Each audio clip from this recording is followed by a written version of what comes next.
যে ব্যক্তি অসুস্থতা বা সফরের কারণে তার নিয়মিত আমলগুলো করতে পারেন না, হাদিস অনুযায়ী তার জন্য কি লেখা হয়? এ, কৃতদাস আজাদের সওয়াব।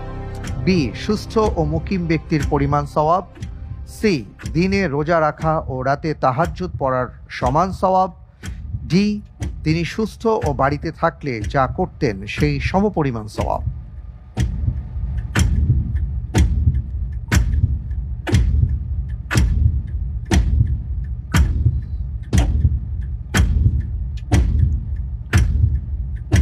সময় ফুরিয়ে আসছে।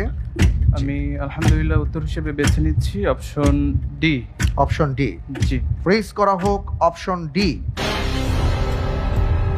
তিনি সুস্থ ও বাড়িতে থাকা অবস্থায় যা করতেন সেই সমপরিমাণ সওয়াব। আপনি যে উত্তরটি দিয়েছেন, আপনার উত্তরটি সঠিক উত্তর।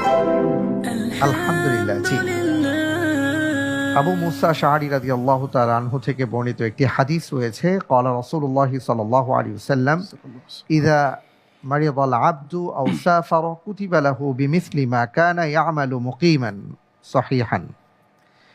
রাওয়াহুল বুখারী। বুখারীর মধ্যে হাদিসটি এসছে যে মানুষ রোগে অসুস্থ হলে অথবা সফরে থাকাকালীন অবস্থায় তার আমলনামায় তাই লেখা হয় যা তিনি সুস্থ অবস্থায় বা বাড়িতে থাকলে লেখা হতো। সুবহানাল্লাহ, আল্লাহু আকবার।